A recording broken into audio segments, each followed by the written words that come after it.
Halo, perkenalkan nama saya Fadila Randi Besema dengan NIM 23085611138. Di sini saya akan menjelaskan counter dengan menggunakan decoder 2x4 dan DV flop menggunakan state diagram yang diberikan.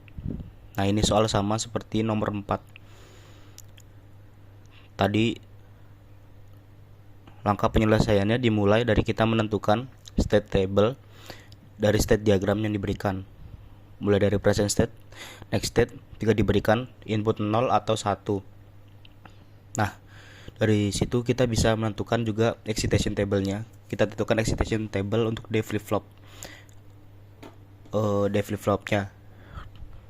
Nah, jika sudah kita tentukan excitation table-nya, kita masukkan nilai dari excitation table tersebut ke peta Karnaugh untuk disederhanakan. Nah, di sini ada gabungan beberapa gerbang, misalnya gerbang OR, gerbang dan gerbang N. Tapi dari perintah komen soal tadi menggunakan decoder 2x4 saja. Nah, decoder 2x4 di sini fungsinya hampir mirip seperti gerbang NAND. Hanya saja kita perlu masukkan input-input dari dua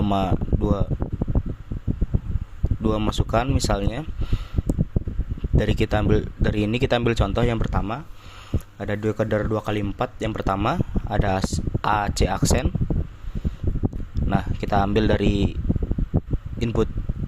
output A, kita masukkan ke input decoder tersebut sama C aksen. Nah, di sini pembedanya adalah di decoder 2x4 ini kita bisa memilih untuk output yang akan kita ambil, misalnya output D0 apa D1 atau D2 atau D3.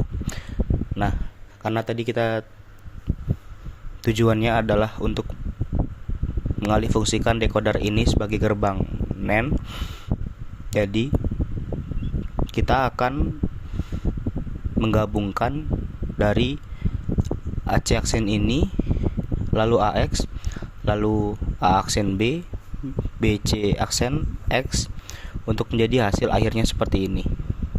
AC aksen or AX or BX. Nah, lalu ini ada juga A aksen B, B aksen or BC aksen X aksen.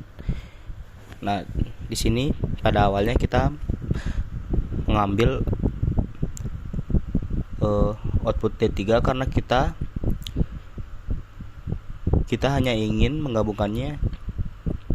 Kita tahu dari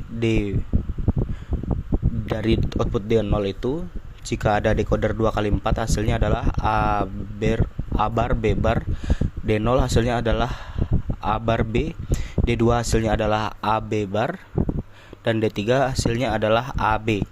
Nah, pada tahap awal di sini kita hanya mengambil outputnya dari D3 karena kita akan menggabungkannya, belum masuk untuk mengubahnya menjadi bentuk OR tadi. Nah, mulai ini tahap pertama, siklus pertama, semua dari baris ini. Pertama, kita menggunakan D3 sebagai penggabungan dari dua boolean ini. Lalu masuk ke baris kedua, kita mengambilnya menggunakan output D0. Nah, di sini misalnya kan ini tadi C aksen dengan AX digabungkan, hasil dari penggabungan mereka jika diambil dari D0, maka hasilnya adalah ini AC aksen or AX. Nah, begitu.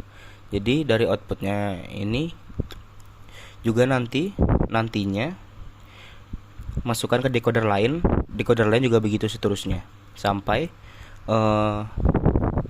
kita dapat hasil akhir seperti ini yang ada OR begitu juga dengan nah, itu kan tadi yang AC aksen or AX or BX itu kan untuk masuk ke D flip flop A.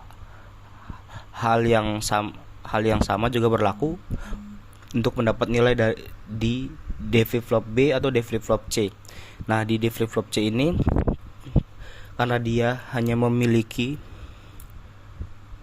nilai X saja.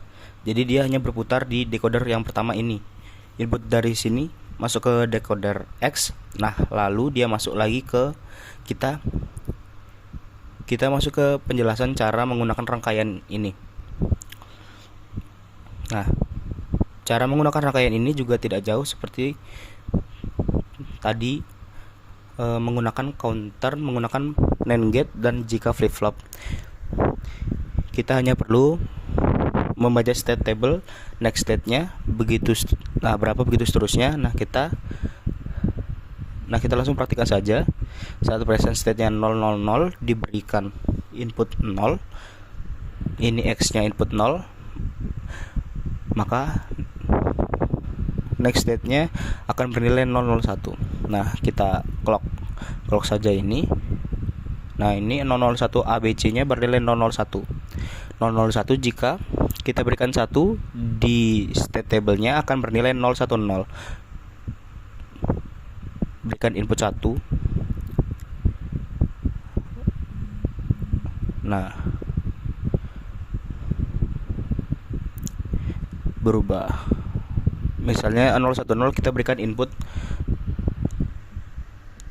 0. Ini X-nya, lalu clock-nya. Nah, ini bernilai 011 juga sesuai dengan state table yang ada. 011 kita berikan nilai 1. Akan bernilai 100. Nah, akan bernilai 110. 100. Benar juga. 100 kita berikan 1, dia akan tetap di 100. Nah, lalu jika kita berikan input 0, dia akan bernilai 101, begitu seterusnya.